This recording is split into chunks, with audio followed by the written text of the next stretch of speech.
There are monsters that don't hide under the bed. They sit at the table, pray before meals, and call themselves family.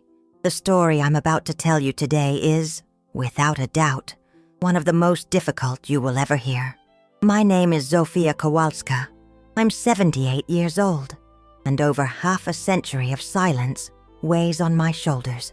I was born and raised in a small village in the Bieszczady Mountains, where the cold mountain wind blows strongly in winter, and family secrets are guarded more carefully than the land itself.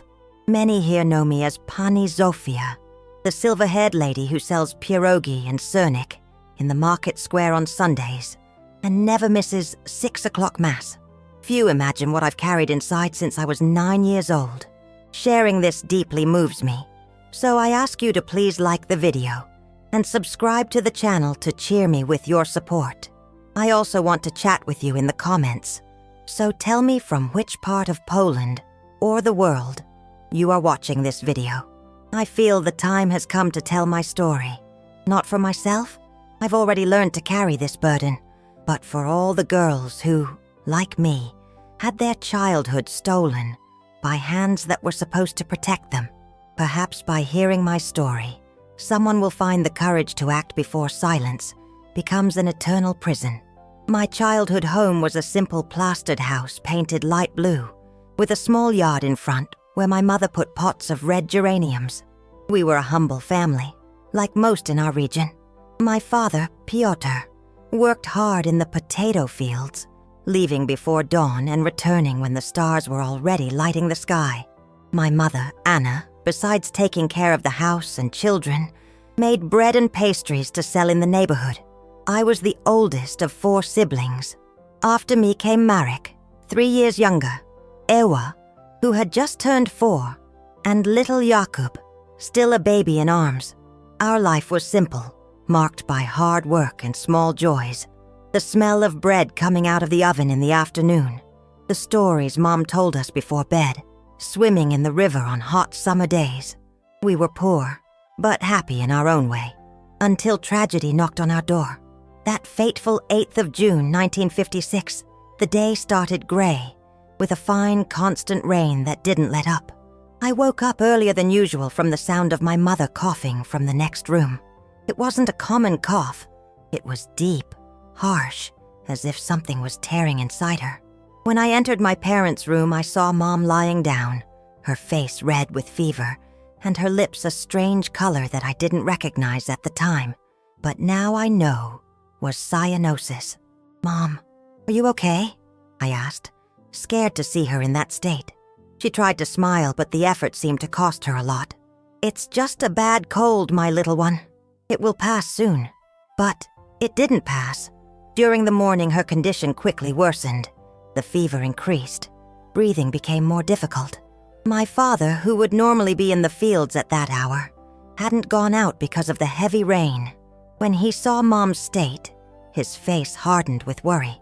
"I'm taking Anna to the hospital in Rzeszów," he said, referring to the nearest town where there was a small hospital. "Zofia, you take care of the little ones until I get back." At that time, my paternal grandfather, Pan Jan Kowalski, lived with us. He had come to our house after my grandmother's death, about 7 months earlier. He was a tall man, broad-shouldered, even at 67, with calloused hands from decades of working as a foreman on estates in the region. He had a well-trimmed gray mustache and eyes that seemed to evaluate everything around him with cold calculation. "I'll watch the children, Piotr," my grandfather said, putting his hand on my father's shoulder. "Take Anna, and don't worry about anything here." My father nodded gratefully, wrapped my mother in blankets, and carried her to the old van we used to go to town. The last image I have of her is her pale face, contrasting with the dark blankets, her eyes meeting mine one last time, as Dad carried her out, under the relentless rain. "Take care of your brothers and sister, Zofia. I'll be back soon," she whispered in a voice barely audible, words that would become an impossible promise to keep. The day dragged on. I tried to maintain a normal routine for my siblings, preparing a simple meal as Mom had taught me, and inventing games to distract them. My grandfather stayed on the porch most of the time, smoking his pipe and watching the rain that showed no signs of letting up. From time to time, he would come in to make sure we were okay, but soon returned to his silent vigil. As it grew dark, my worry increased. Where was Dad? Why weren't they back? Had the rain worsened the roads, making the trip slower? Around 7 in the evening, I put my siblings to bed. Marek, understanding that something serious was happening, took a long time to fall asleep. Ewa, too young to understand, fell asleep quickly after I told her one of the stories Mom used to narrate. Baby Jakub slept in his crib, oblivious to everything. Around 9, I heard the sound of wheels in the mud of our yard. I ran to the window, my heart pounding with the hope of seeing my mother return home. But it was just my father, alone, soaked by the rain, which was now falling heavily. When he came in, I knew immediately that something terrible had happened. His eyes were red and swollen. His body, normally erect, now stooped like that of a much older man. He took off his wet hat and clutched it to his chest, as if he were standing before a coffin. "Where's Mom?" I asked, although I already sensed the answer from his devastated expression. "Your mother," he began, but his voice broke. He swallowed before continuing. "Anna didn't make it, daughter. It was very advanced pneumonia. The doctor said there was nothing more to be done." The world seemed to collapse around me. How could it be? Mom was right there that morning, trying to smile despite the fever. How could she be gone forever in just one day? My father hugged me tightly, his wet clothes soaking my dress, but I barely noticed. We stayed like that for a long time, sharing a pain that words couldn't express. My grandfather watched from the kitchen door, his face impassive as always. "The funeral preparations are already underway," my father finally said, pulling back a little. "I'll bring her home early tomorrow. You need to be strong, Zofia, for the little ones." I nodded, swallowing my tears. I was always the responsible daughter, the one who helped Mom with everything. Now I had to do even more. "Go rest, son," my grandfather said to my father. "The trip was long, and tomorrow will be a difficult day. I'll take care of watching the children with Zofia." My father looked at me with some doubt, but the exhaustion was evident in every line of his face. "Try to get some sleep, daughter. I know it's hard, but you're going to need strength." I nodded again, though I knew sleep would be impossible that night. Dad went to his room, the one he had shared with Mom just hours before. The muffled sound of his crying penetrated the thin walls of our house for hours. I stayed in the living room, sitting at the table staring into space. The rain continued outside, as if the sky itself was weeping for my mother. My grandfather sat on the other side of the table, pouring himself a glass of vodka we kept for visitors. "Have a drink," he said, offering me the glass. "It helps ease the pain." I hesitated. I had never tasted alcohol and knew Mom wouldn't like it. But Mom was gone, and the pain in my chest felt like it would consume me completely. I accepted the glass and took a small sip. The drink burned my throat, making my eyes fill with even more tears. "That's right," my grandfather murmured, refilling the glass when I finished. "Life is hard, Zofia. The sooner you learn that, the better." I don't know how many glasses I drank that night. I only know that the world began to blur, my thoughts confused. At some point, my grandfather got up from his chair and came over to me. "Come on, I'll help you to bed," he said, in a strangely soft voice as he helped me to my feet. But he didn't take me to the room I shared with Iwa. Instead, he led me to his own room at the back of the house. In my confusion and sadness, I didn't question him. Perhaps I thought it was better not to disturb my little sister with my crying.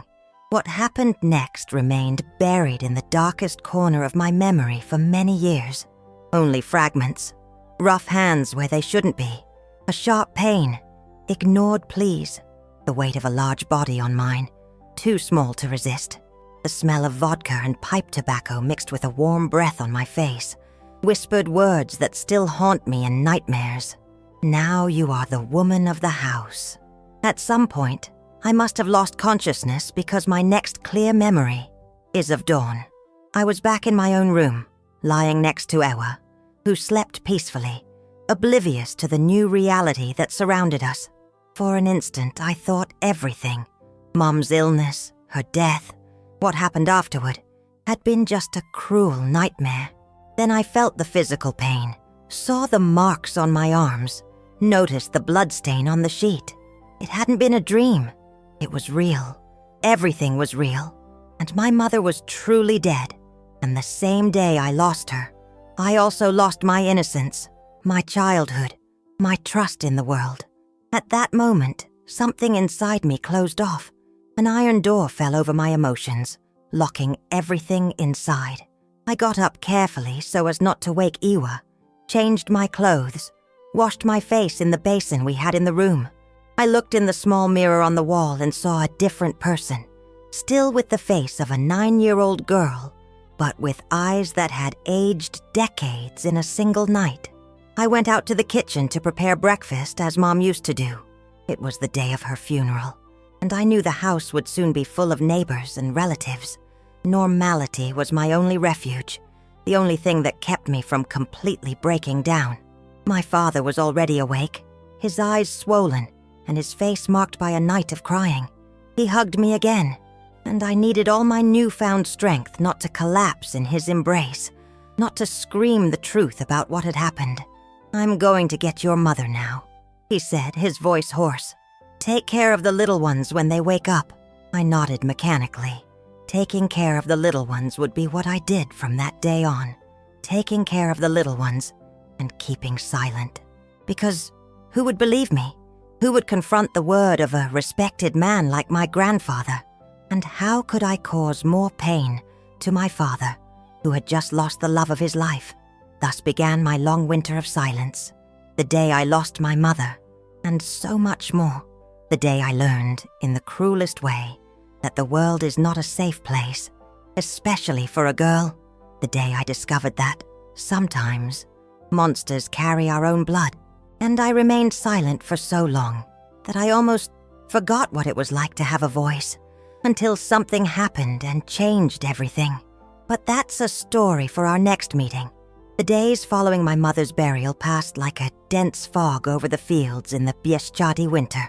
The funeral was a whirlwind of familiar faces, hugs that couldn't warm me, and words of comfort that didn't reach my ears.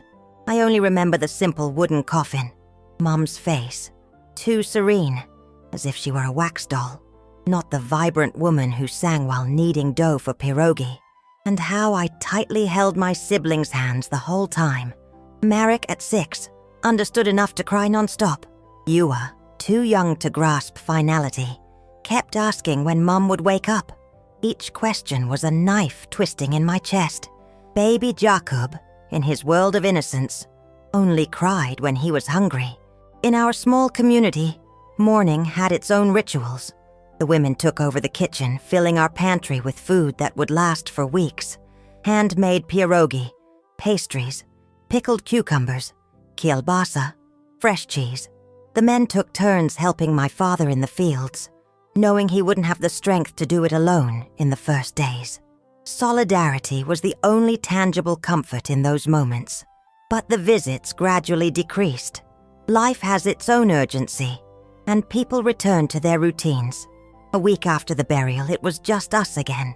A father devastated by loss, 4 motherless children, and a grandfather whose eyes now followed me around the house like a lurking predator. My father, consumed by his own grief, barely noticed what was happening around him. He left before dawn and returned at dusk, collapsing exhausted into bed, with no energy for anything else. I think work was his only escape, the only way to bear my mother's absence.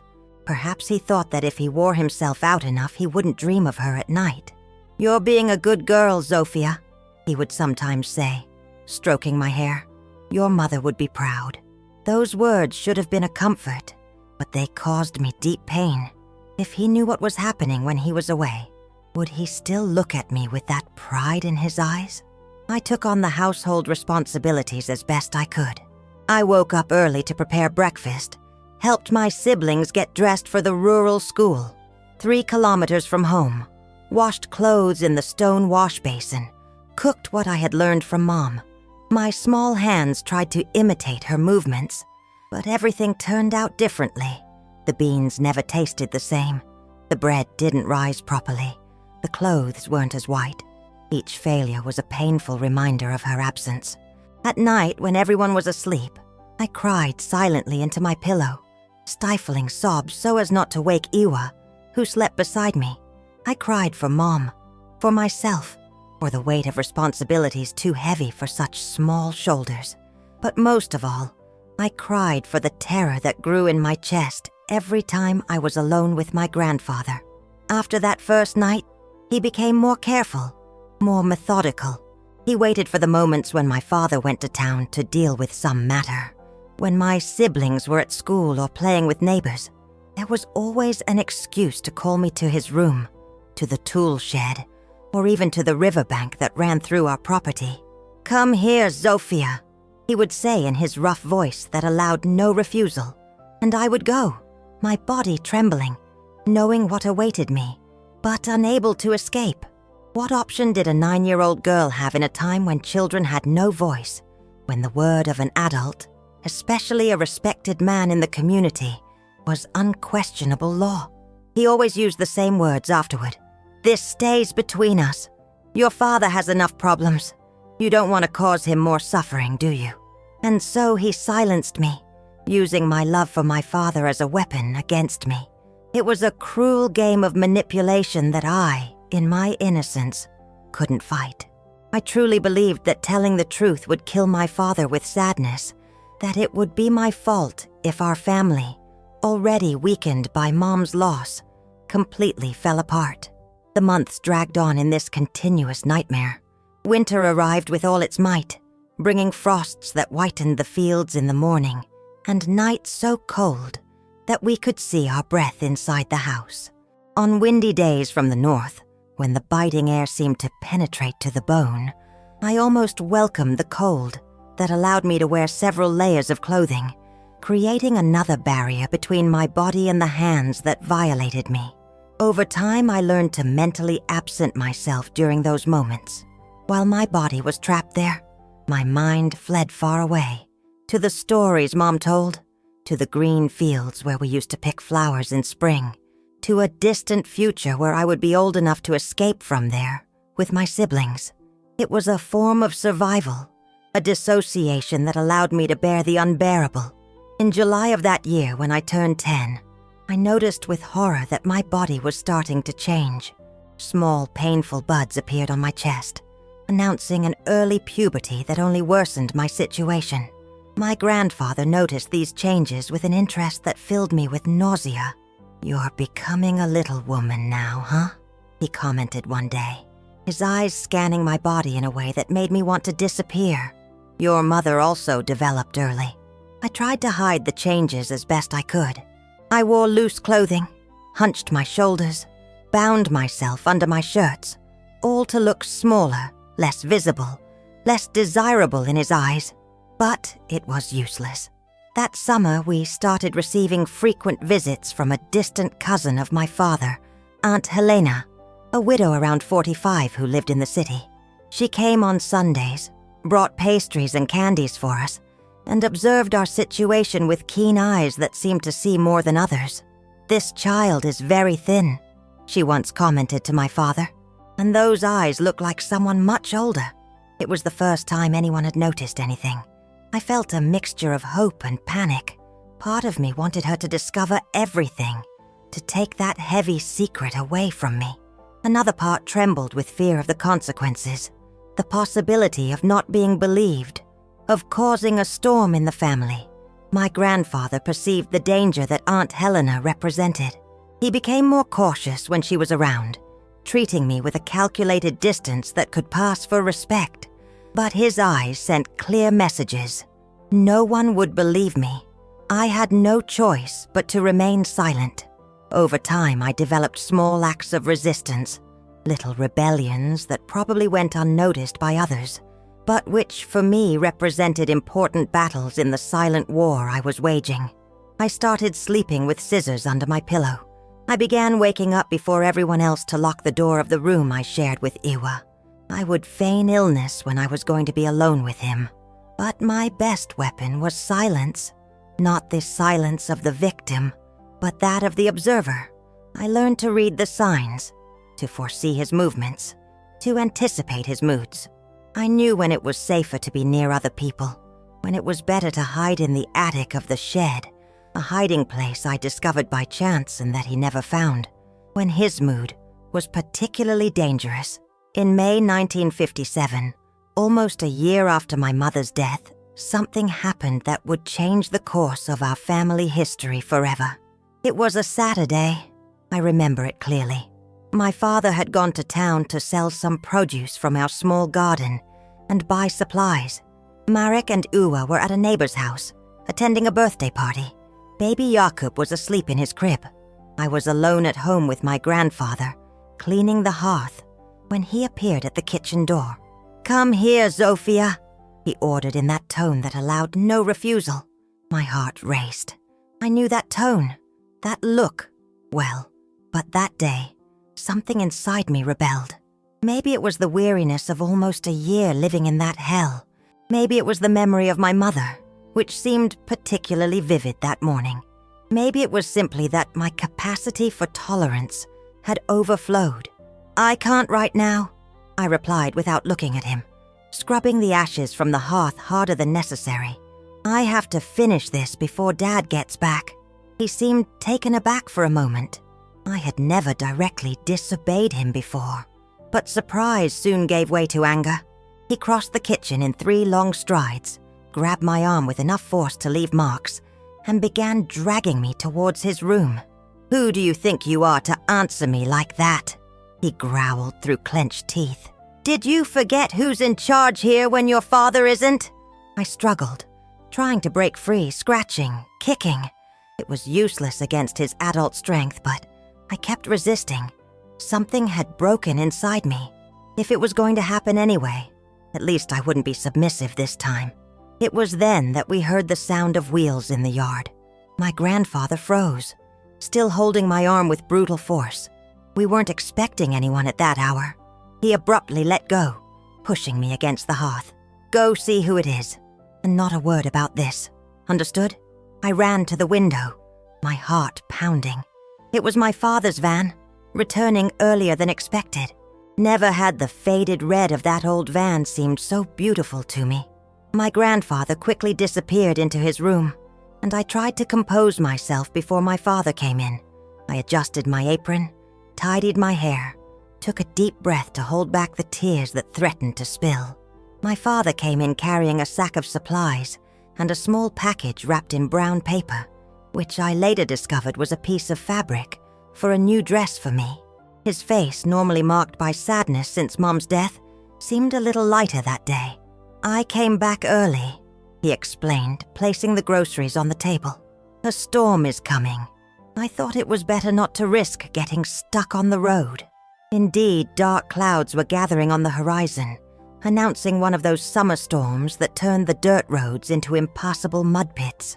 I helped put away the groceries, trying to act normally, but my arm throbbed where my grandfather had squeezed it, and my heart was still pounding from the interrupted confrontation.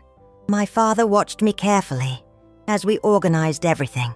At one point, his hand touched my arm exactly at the spot of the red marks left by my grandfather's fingers. I flinched instinctively, with a gasp of pain I couldn't suppress. "What's on your arm, Zofia?" he asked, frowning. "Nothing," I replied quickly. "I bumped it while cleaning under the table." He didn't seem convinced. His eyes, so much like mine, the same ones I had seen so many times in the mirror, aging prematurely, studied my face for a long moment. "Is there something I should know?" he finally asked, his voice soft but firm. The words caught in my throat. It was my chance to tell him everything, to end that nightmare. But the fear of not being believed, of the consequences, of the possibility of destroying what was left of our family, paralyzed me. "No, Dad," I lied, lowering my gaze so he wouldn't see the truth in my eyes. "Everything's fine." He sighed, not entirely convinced, but didn't insist. Instead, he briefly stroked my hair before going to find my grandfather.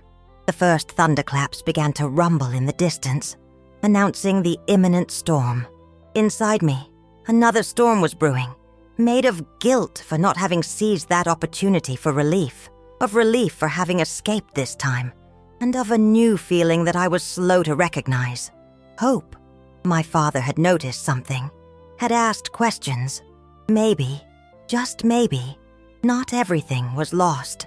What I didn't know at the time was that the real storm in our family was just beginning to form on the horizon, about to unleash with a force that would change our lives forever.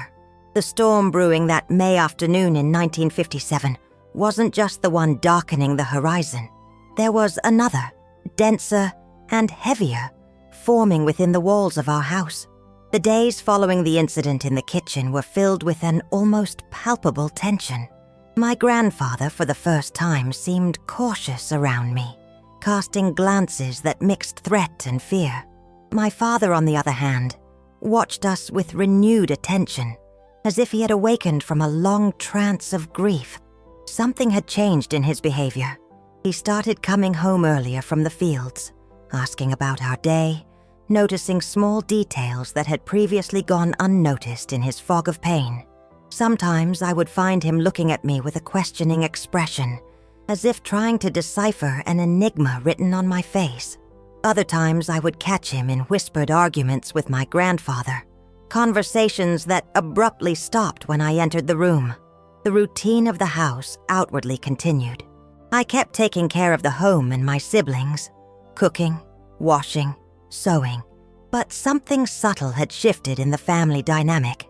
My grandfather's opportunities to be alone with me drastically decreased, not for lack of trying on his part, but because my father seemed to be constantly present at critical moments, appearing unexpectedly when he least expected it. One particularly cold night in June, when autumn was already painting the leaves of the trees red and gold, what I secretly feared and hoped for occurred. My siblings were already asleep, and I was finishing washing the dinner dishes. The kitchen was illuminated only by the kerosene lamp hanging in the center and the orange glow escaping from the hearth door. The chirping of crickets and the distant howl of a dog were the only sounds, besides the monotonous scraping of the cloth against the plates. My grandfather entered the kitchen stealthily, with that heavy but silent step I had learned to recognize and fear. My father had gone to check a noise in the shed where we kept the tools, or so he said. In retrospect, I realize it was a carefully planned trap. "Are you alone, Zofia?" My grandfather's voice was low and hoarse behind me. The familiar shiver of dread ran down my spine.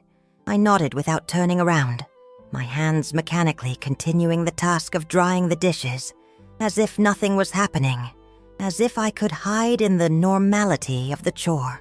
"It's been a while since we've had a moment alone," he continued, approaching.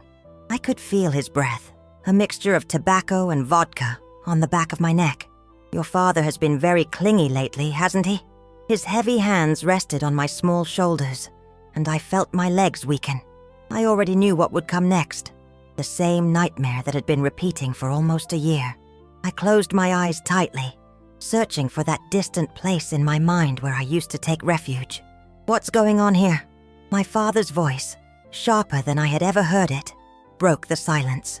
I opened my eyes to see him standing in the kitchen doorway, with an expression that mixed disbelief and growing fury on his normally kind face. My grandfather removed his hands from my shoulders, as if they had been burned, taking a step back. "Nothing, son," he replied with false casualness. "Just talking to the girl." Talking? My father's voice was low, contained, but his eyes burned. That's not what it looked like to me. A heavy silence fell over the kitchen, broken only by the crackling of wood in the hearth. I remained frozen, the half-dried plate still in my hands, unable to move or speak. I had imagined this moment, the moment my secret would be revealed, hundreds of times, but now that it was happening, I couldn't utter a single sound. "Go to your room, Zofia," my father ordered without taking his eyes off my grandfather. I hesitated for a moment, torn between the relief of being able to escape and the fear of what would happen when I left. "Go," he repeated, this time more firmly. I dropped the plate and the cloth and quickly passed by my father towards the hallway that led to the rooms.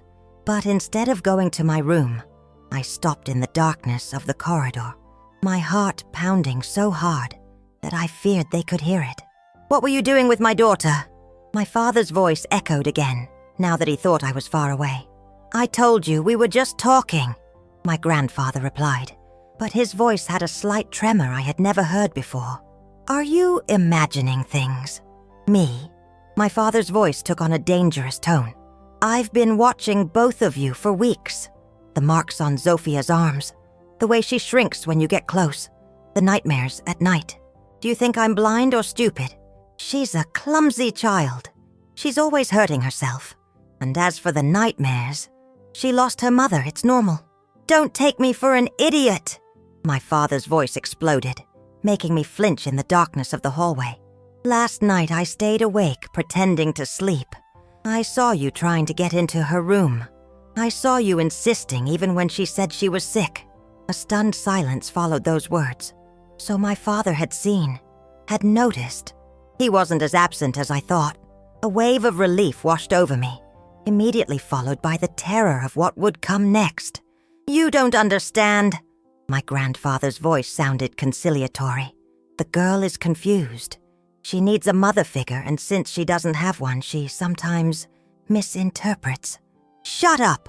my father shouted, and I heard the sound of something breaking, perhaps a plate or a cup. "Don't you dare insinuate that my daughter is lying. I didn't do anything she didn't want." My grandfather's voice adopted a more defiant tone. "She's been coming on to me for months, offering herself. She's a woman before her time, like her mother." The sound that followed was like thunder inside the kitchen, the impact of a fist against flesh. I heard a groan of pain and the sound of furniture being dragged, objects falling. They were fighting. "Never speak like that about my wife or my daughter!" my father's voice roared. The sound of the fight intensified. I covered my ears, terrified, but I couldn't block out the noise. Glass breaking, wood creaking, groans of pain and effort. Then, a particularly heavy thud, followed by a sudden silence. I ran back to the kitchen door, propelled by panic. The scene I found will be forever etched in my memory. My father, standing, gasping, his fists bloody. My grandfather lying on the packed earth floor, motionless, a pool of blood spreading under his head, where he had hit the corner of the hearth. "Dad!" My voice came out as a whisper. My father turned to me, his face transformed by shock and the understanding of what had just happened. For an instant, he seemed not to recognize me, as if looking through me to some distant point. Then, his gaze cleared. "Zofia," he said, his voice broken. "I told you to go to your room. Is he—" I couldn't finish the question. My father knelt beside my grandfather, checking for a pulse in his neck. After a long moment, he nodded gravely. "Go wake up, Merrick," he ordered, adopting a practical tone that contrasted with the chaos around us. "Tell him you didn't hear anything, that you were asleep. Understood. No matter what happens, you didn't see or hear anything." I nodded, terrified but strangely relieved. My grandfather was dead. The nightmare was over. But another, different one was just beginning. "And Zofia," my father added, taking my shoulders and looking me directly in the eyes.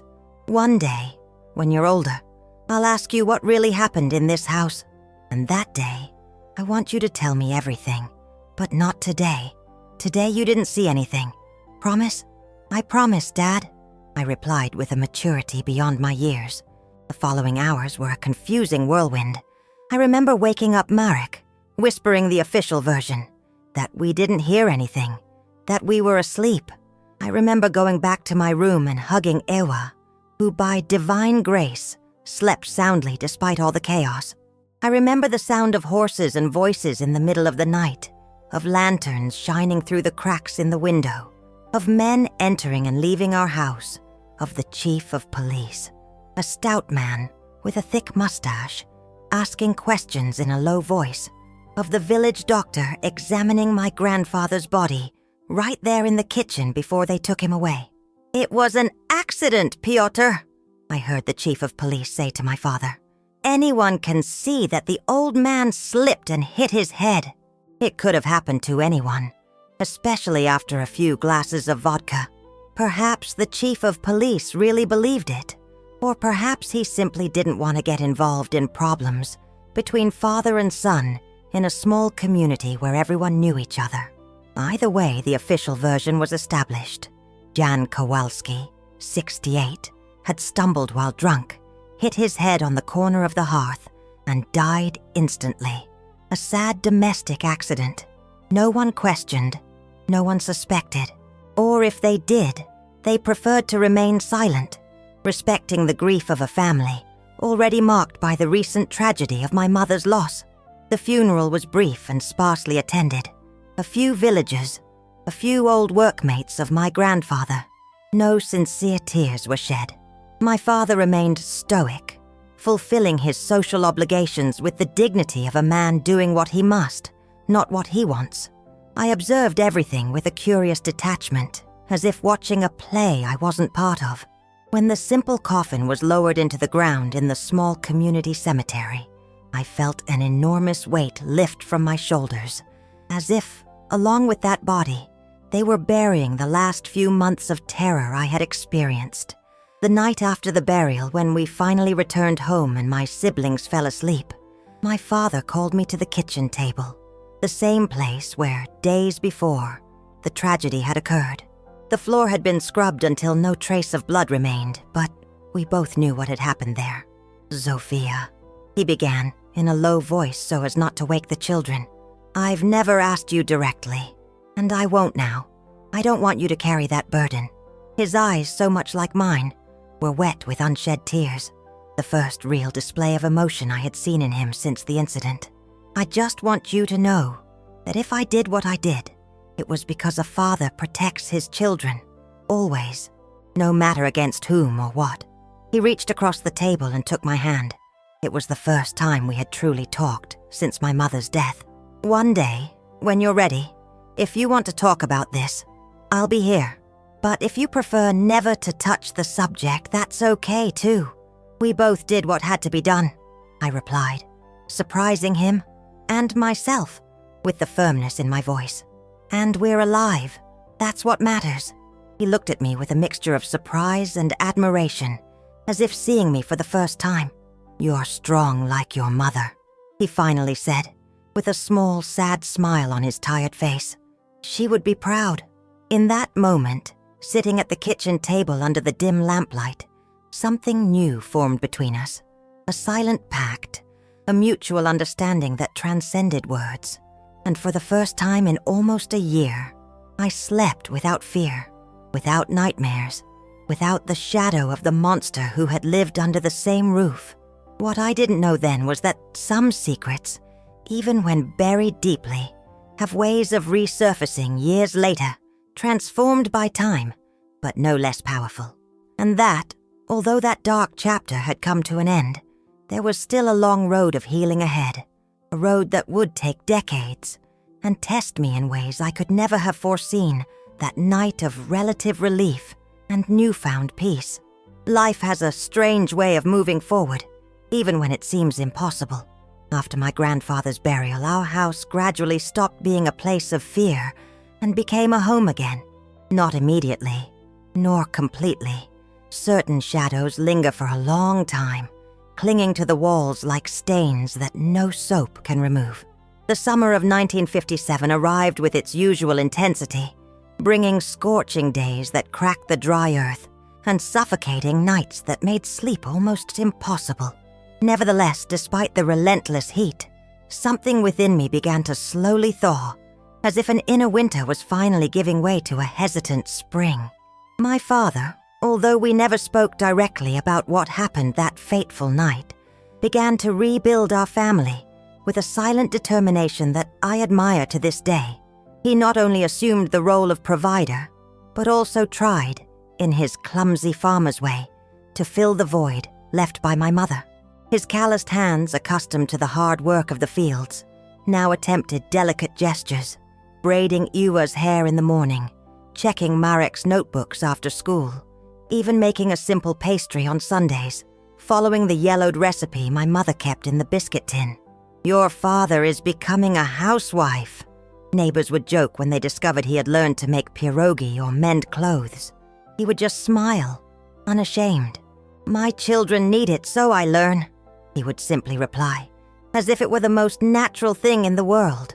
Although in 1957, in rural Bieszczady, it was almost revolutionary for a widower to take on such tasks. As for me, although I continued to help with household chores, my father insisted that I return to school. "Your mother wanted you to study," he would say, whenever I tried to argue that I would be more useful at home. And I want it too. Returning to the rural school, a single classroom where students of various ages studied together under the tutelage of teacher Helena, was both a relief and a new kind of challenge. Relief to be away from home for a few hours among people who didn't know, and would never know, what had happened within those plastered walls. A challenge because at 10 years old, I carried experiences that irrevocably separated me from the other children. "Sophia lives on the moon," teacher Helena would comment at meetings with my father. "She has potential, learns quickly, but always seems to be somewhere else." She was right, of course. Part of me was always on guard, always watchful. The trauma had taught me never to let my guard down completely, to always look for escape routes, to distrust easy smiles and inexplicable kindnesses. At night, the nightmares continued, though less frequently. I would wake up screaming, my body covered in cold sweat, terrible images still vivid behind my eyelids. In the worst moments, it was my father who would come, sit on the edge of the bed, and wait patiently until my breathing normalized. "Everything is all right, Zofia," he would whisper in the dark. "It was just a bad dream. No one will hurt you again." He never asked what I had dreamt about. It wasn't necessary. We both knew. In early 1959, when I was 12, life dealt us another hand. Aunt Helena, my father's distant cousin who sometimes visited us, was widowed for the second time, childless and alone in her large house in the city. She proposed something that would change the course of our lives again. "Piotr," she said one Sunday after lunch, as we were drinking hot chocolate on the porch, "I've thought a lot about this. Why don't you come live with me in Rzeszów? The house is too big for me alone, and the children would have access to better schools."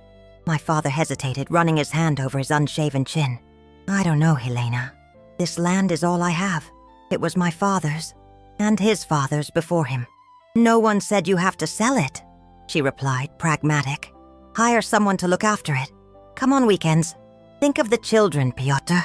What future do they have here? Zofia is almost a teenager now. She needs a proper education if you don't want her to end up as someone's maid." That deeply affected my father.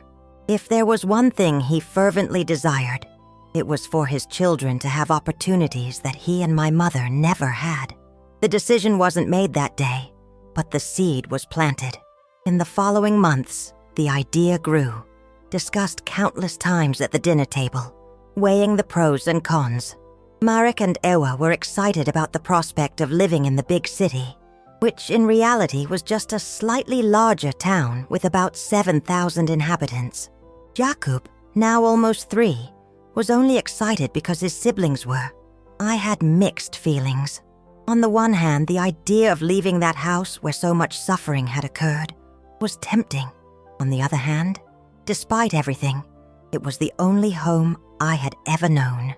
Every corner, every tree in the yard, every stone on the path to the river held memories, some painful, yes, but others precious, of happier times, when Mom was still alive. In August 1959, in the middle of the harsh winter, we made the move. We didn't take much. Some clothes, personal belongings, family photos, my mother's set of dishes. The rest was left behind, along with a part of ourselves. Aunt Helena's house in Rzeszów was truly large by local standards. 2 stories, with 5 bedrooms, a separate living room and dining room, a spacious kitchen with a wood-burning stove and a gas one, a modernity that greatly impressed us, and even an indoor bathroom with running water, a luxury we had never experienced. "Each child will have their own room," Aunt Helena announced, to the delight of Marek and Ua, who had always shared cramped spaces. Adapting to the new life was not easy. My father, accustomed to physical labor in the fields, now had a job in a local shop, serving at the counter, making deliveries. His hands, once hardened by the plow, now handled notebooks and calculated accounts. The first few weeks he would come home with a lost look, as if he didn't quite know who he was in this new reality. As for me, I was enrolled in St. Anne's College, run by nuns. It was a completely different environment from the rural school. Separate classrooms by grade, several teachers, specific subjects, impeccable uniforms, strict rules. On the first day, seeing those dozens of girls in their pleated skirts and starched white blouses, I felt a fear I hadn't experienced since the dark times in our old house. "You'll get used to it," Aunt Helena assured me, adjusting my navy blue tie for the third time. "It's one of the best schools in the region. A diploma from here opens doors." I said nothing, but doubted I would ever truly belong in that world. The other girls came from established families in the city, daughters of the merchant, the pharmacist, the notary, even the town mayor. I was the country girl, with a strong accent and rustic manners, wearing a second-hand uniform that Aunt Helena had gotten from an acquaintance. The first few months were of almost total isolation. I always sat at the back of the classroom, spoke only when the nuns addressed me directly, avoided recess by staying in the library, under the pretext of studying. It wasn't just shyness, it was a protective barrier I had built around myself, an invisible wall that kept the world at a safe distance. Academically, however, I blossomed. I found refuge in books, an alternative world where I could escape the complications of reality. Sister Maria, my Polish literature teacher, was the first to notice my talent for writing and reading. "You have a gift," she told me one afternoon, after reading an essay I wrote about where I came from. I had described the rolling fields of our property, the clear river, the bougainvillea flowers that exploded in color at the end of winter, with a vividness that surprised her. "You should consider becoming a teacher someday." It was the first time anyone had suggested that I could be more than a housewife, more than a continuation of my mother's destiny. The idea was planted like a fragile seed in infertile ground, but against all odds, it began to germinate. At home, our new family dynamic also found its rhythm. Aunt Helena, although energetic and sometimes overly practical, had a generous heart. She treated us as if we were her own children, with a peculiar mix of discipline and affection that, to my surprise, worked well. "A young woman your age needs to learn more than just studying," she would say, teaching me to crochet on winter nights. "She needs to know how to manage a house, sew a button, bake a cake that doesn't look like a brick. But she also needs to know mathematics so she won't be cheated in accounts, and read good books to have conversation and her own opinion," she would add. It was a vision of femininity that was halfway between the traditional and the progressive for the time, especially in rural Bieszczady in the early 60s. Aunt Helena wasn't a revolutionary. She didn't openly advocate for women having careers instead of families, but she firmly believed that an educated woman made better life decisions. My father, for his part, seemed to slowly rejuvenate. The weight he had carried on his shoulders since my mother's death, exacerbated by the incident with my grandfather, began to lessen. He started smiling more, telling stories during dinner, playing with Ua, and helping Marek with his studies. Occasionally, on Saturday nights, he even went to the cinema with some colleagues from the shop, a social outing he never would have considered in our previous life. It was on one of those Saturday nights when I was 14 that Aunt Helena and I had the conversation that would change my understanding of what had happened in our old house. We were alone at home. My father had gone out with Marek to see a movie at the only cinema in town. Ewa was at a friend's birthday party, and Jakub had already fallen asleep. Aunt Helena was crocheting while I was reading a book that Sister Maria had lent me. "Zofia," she suddenly said, breaking the comfortable silence that had settled between us. "There's something I've wanted to ask you for a long time." I looked up from the book, noticing the unusual seriousness in her tone. "What is it, Aunt?" She put her crochet aside and looked directly at me. "What really happened to your grandfather?" The question hit me like a bucket of cold water. In all those years, no one, absolutely no one, had asked that directly. It was a tacitly forbidden subject, a ghost that floated in our family but was never named. I hesitated, feeling my throat suddenly dry. "He slipped and hit his head on the hearth. It was an accident." Aunt Helena kept looking at me, her eyes piercing, as if they could read through my rehearsed words. "Zofia," she finally said in a softer voice, "I'm asking you because I need to know if I'm correct about what I've suspected all this time. I'm not judging anyone. I just want to understand." "Understand what?" I asked defensively, although I knew exactly what she was talking about. "I started suspecting when I visited you," she continued, ignoring my question. "I saw how you flinched when he came near, how your eyes, so much like your mother's, had lost that childlike light. It wasn't just grief. It was something else, something I recognized because—" She paused, taking a deep breath. "'Cause I went through something similar when I was your age." That unexpected confession broke something inside me. The tears I had held back for years began to roll silently down my face. "No one would have believed me," I finally whispered. "He was respected. I was just a child." "I would have believed you," she simply replied. "That's why I became so close to you after your mother passed away. I saw the signs, but I wasn't sure. I couldn't intervene without proof. And then Dad found out," I finished, the words now pouring out like a torrent that couldn't be contained. He saw my grandfather trying, and they fought, and my grandfather fell, and I couldn't finish." Aunt Helena got up from her armchair and came to sit beside me on the sofa, wrapping me in an embrace that was both protective and understanding. For the first time since everything happened, I allowed myself to truly cry, not the silent sobs into the pillow at night, but an open, visceral weeping that shook my whole body. "Your father did what he had to do," she said when I finally calmed down. "Any father worth his salt would have done the same." "How did you know?" I asked, wiping my tears with the back of my hands. "How were you sure?" "When you live long enough, certain things become clear," she replied enigmatically. Then, with a sigh, she added, "And your father told me, shortly after you moved here, he needed to confide in someone and decided to trust me." I remained silent, processing that information. "So my father had talked about it, just not with me. Why are you telling me now?" I finally asked. Aunt Helena took my hands in hers, her eyes meeting mine with an uncommon intensity. "Because you've carried that weight for too long, Zofia. You've carried it in silence, believing you had to protect your father, your siblings, even me. But secrets like that sicken the soul.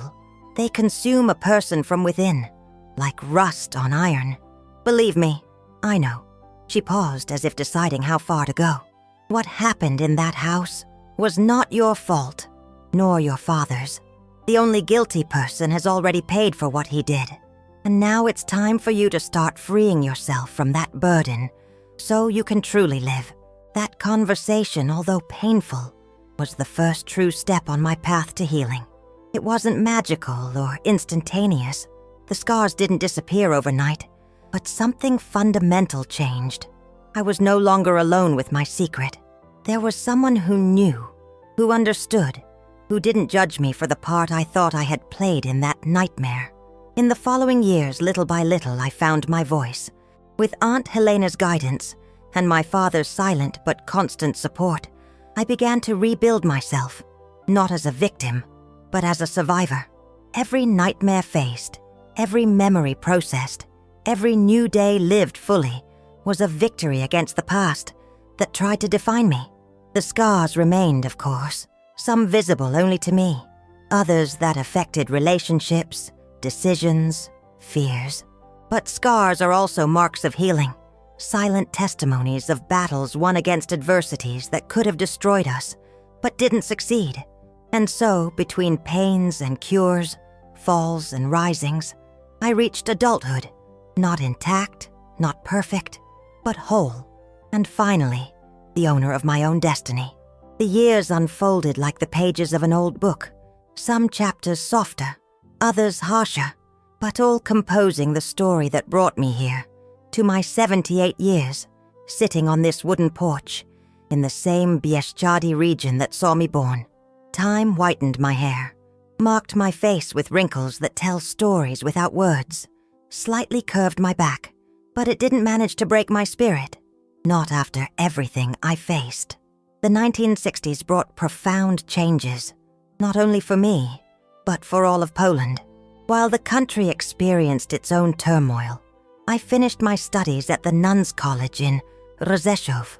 Sister Maria, who first glimpsed in me a potential beyond the limitations of my origin, insisted that I take the exam for the teacher training college.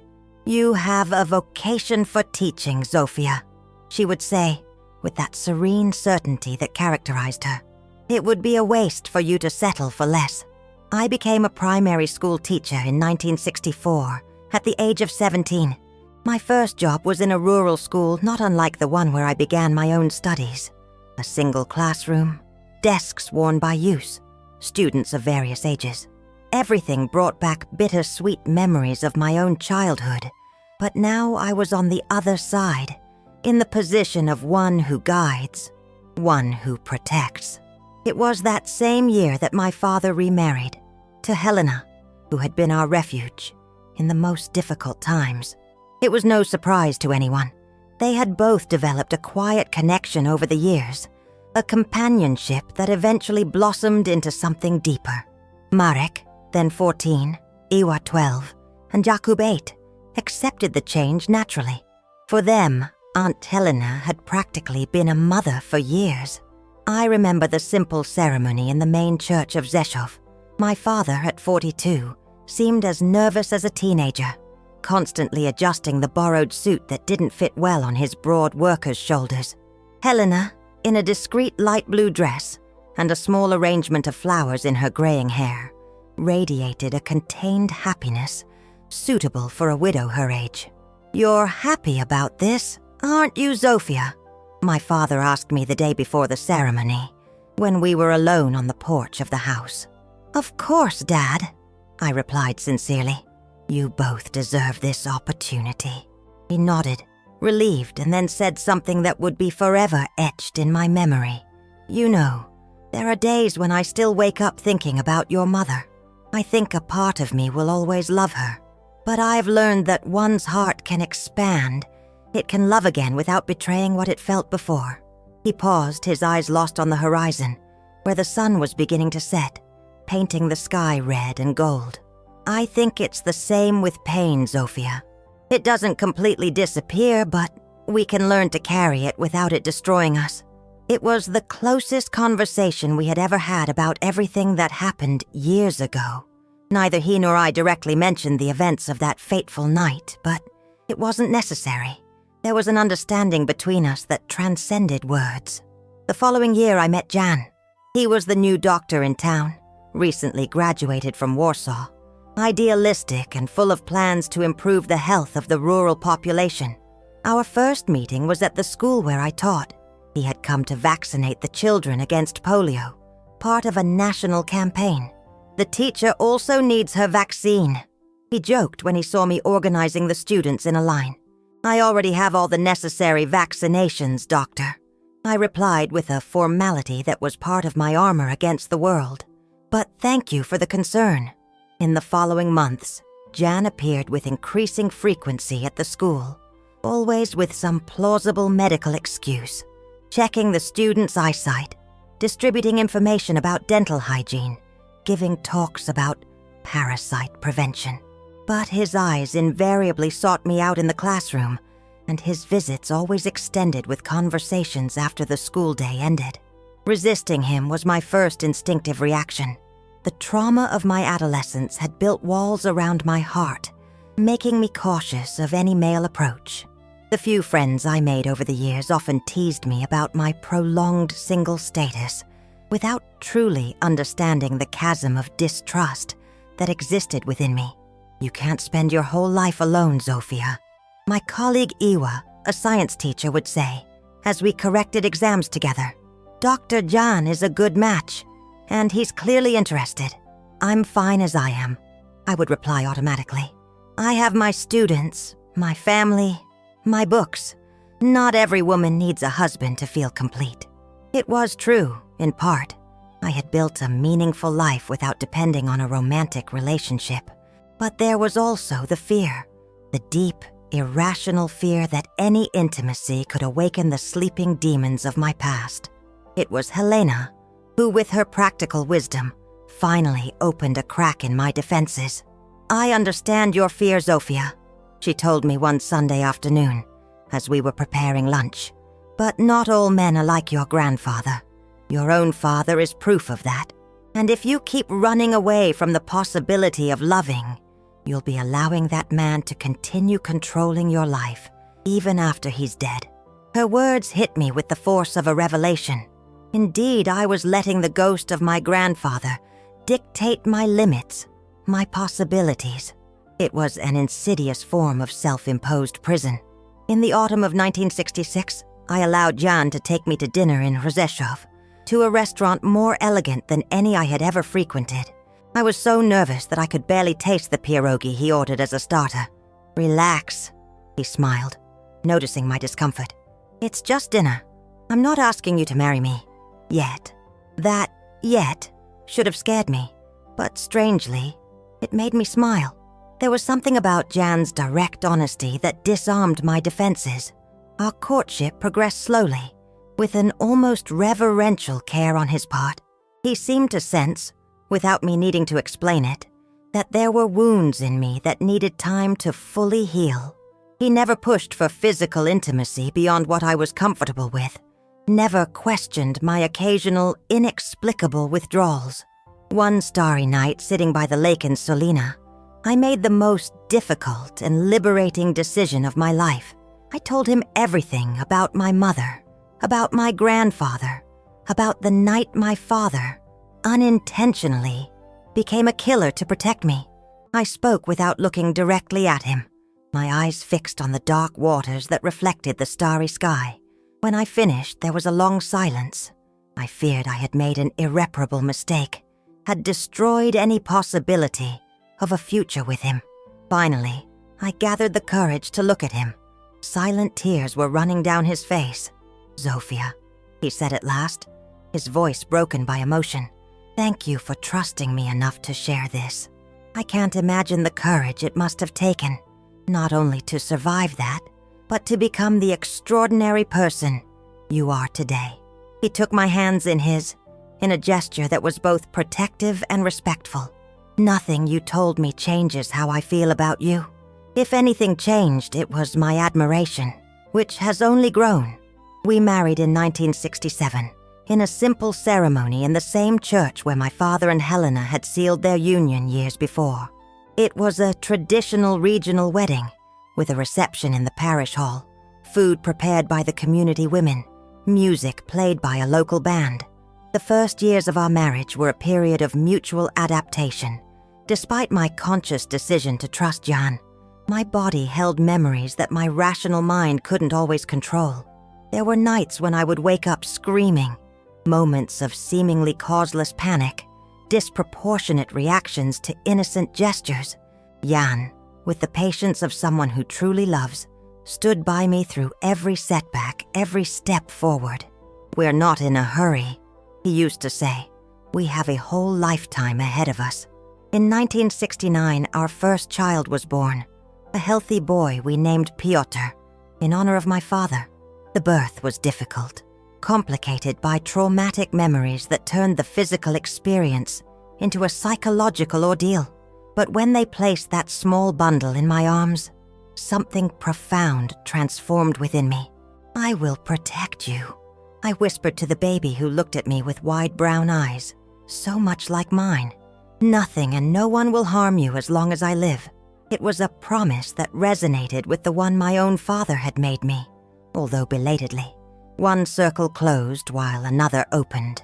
3 years later, our family was completed with the birth of Anna, a dark-haired girl with an easy smile, who from the beginning showed the determination that would be her hallmark in life. The 1970s passed quickly, between diapers, first steps, first words, occasional trips to Warsaw to visit Jan's parents, sleepless nights with children with fever, everyday joys that gradually healed old wounds. I continued teaching, eventually taking on the role of principal of the same school where I began my career. In 1981, at the age of 34, I faced another significant loss. My father died of a sudden heart attack while working in the small garden he kept behind the house in Rzeszów. He was found by Helena, fallen among the apple trees he cultivated with such care. He was only 59 years old. The burial was a surreal experience. The same cemetery where, so many years before, we had buried my grandfather, now received my father. Two men as different as day and night, united only by the blood they shared, but not by values or character. As I watched the coffin, a storm was brewing on the horizon, large black clouds advancing rapidly, bringing strong winds and the first heavy drops of rain. It was as if the sky itself paid homage to that simple man who had done what he had to do to protect his daughter, carrying the weight of that act for the rest of his life without ever complaining. Even the weather came to say goodbye, commented Marek, my brother, now a 29-year-old man, married with 3 children. The rain poured down completely when the last handful of earth covered the coffin. We didn't run for shelter, as many of the others did. We stood there, me, Marek, Iwa, Jakub, Helena, Jan, and my young children, letting the water wash our tears in an unintentional baptism that seemed appropriate for the moment. It was in that instant, soaked to the bone but strangely at peace, that I realized how fundamental my faith had been on my journey. Not a dogmatic or ritualistic faith, but that deep trust that even in life's most devastating storms, there is a greater purpose that we don't always immediately understand. That faith didn't come from a dramatic epiphany or a sudden conversion. It was built slowly through the small and large trials I faced. It grew in the nights when, still a traumatized child, I looked at the stars and felt a loving presence that transcended my understanding. It strengthened when, against all odds, I found in Jan not just a husband, but a partner who helped me rebuild the trust I thought I had lost forever. God writes straight with crooked lines, Helena used to say. And although I didn't fully understand that phrase in my youth, over time it acquired deep meaning for me. How else to explain that an abused, traumatized, almost destroyed girl could not only survive, but flourish? How to justify that despite everything? I found love, started a family, built a meaningful career. How to understand that the same hands that were wounded could now heal, teach, create. Throughout the years that followed, that faith sustained me through other trials. It was with me when my son Piotr suffered a serious accident at 16 that almost left him paralyzed. It persisted when Anna, at 19, announced she was pregnant, and the boyfriend had disappeared upon hearing the news. It didn't abandon me even when, in 1992, Jan was diagnosed with an aggressive cancer that would take him in less than a year. In the 7 months I cared for him at home, watching that strong man waste away day by day, I often questioned why so much suffering. Why did someone so good have to leave so soon, at 53? Why, after everything I had already faced, did I have to go through this one more trial? I didn't find easy answers. Perhaps there are none. But I discovered that faith isn't about having all the answers. It's about trusting, even when the questions remain open. The night Jan passed away, I was alone with him in the room. My children had gone to fetch the priest, honoring their father's last wish. I held his hand, already cold and weak, as he fought for each difficult breath. "Don't be afraid," I whispered, repeating the same words he had so often said to me on the nights when nightmares tormented me. "I'm here with you." His eyes, clouded by morphine but still lucid, met mine. With visible effort, he managed to articulate his last words. "You are the strongest person I have ever known." He passed away serenely, as he had lived, and although the pain was almost unbearable, I also felt a strange peace, the certainty that our love didn't end there, that there was something beyond this life that we cannot fully comprehend. The years that followed were a time of rebuilding. Once again, I retired from teaching but remained active in the community, working especially with vulnerable women and children, perhaps because I knew better than many how important it is to have someone who believes in you when the whole world seems to be falling apart. I had the joy of seeing my children grow up and start their own families. Piotr followed in his father's footsteps in medicine, specializing in pediatrics. Anna, after raising her son Jakob alone, graduated in law, and today works defending victims of domestic violence and abuse, a choice that didn't surprise me, knowing our family history. I see my life as a complex tapestry of joys and sorrows, of falls and risings. I see a scared little girl who became a strong woman, not despite what she suffered, but partly because of it, because every trial overcome, every storm weathered, taught me something about resilience, about forgiveness, about the human capacity to start over. If I could talk to that 9-year-old girl who lost everything in a single day, I would tell her that the road will be difficult, but that she carries within her a strength she doesn't yet know. I would tell her that the scars will never completely disappear, but that they can transform into marks of honor, testimonies of battles won. I would tell her, most importantly, that she is not alone, that there are good people in this world, willing to lend a hand when we need them most, and that God never abandons us, even when we don't understand His ways. This is my story, a story of pain, yes, but also of redemption. A story about how faith can sustain us through life's most violent storms.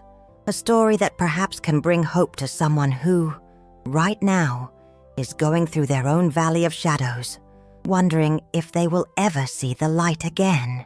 If you are going through something similar, I want you to know that you are not alone, that the wounds that seem impossible to heal today can become part of your strength tomorrow, that you are stronger than you imagine, more loved than you can perceive, and that your story is not yet over. And if my story touched your heart in any way, I ask you to share it with others who may need to hear this message of hope. Like this video so more people can learn about this story and perhaps find the courage for their own battles. Subscribe to the channel to see other real stories of overcoming and faith that we publish daily. And don't forget to join our WhatsApp group through the link in the video description. There we share real stories daily before they are on the channel, as well as words of faith and hope to start the day well. It's a welcoming community where you can find support and friendship, because in the end, that's what saves us, knowing that we are not alone in our struggles, that others have walked through similar valleys and found their way back to the light. May God be with you today and always.